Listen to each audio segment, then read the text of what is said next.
100 அடியில தண்ணி வந்துருச்சாமாங்க. 100 அடியில தண்ணி வந்துருச்சுங்களாக்கா? ஆமாங்க. நான் வீடியோ க்ளோஸ் அப்ல எடுக்க சொல்லிருக்கேன் தம்பிகிட்ட. இப்ப அங்கதான் போயிட்டு இருக்கேன்.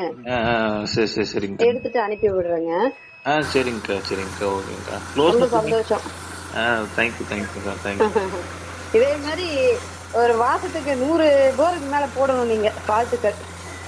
கண்டிப்பா அதான் நெக்ஸ்ட் டார்கெட் அதான்க்கா. சரி, வாழ்த்துக்கள். நீங்களாம் நல்லா இருந்தாதான் நாங்களும் நல்லா இருக்க முடியும். கண்டிப்பா கண்டிப்பா கண்டிப்பா. சரி.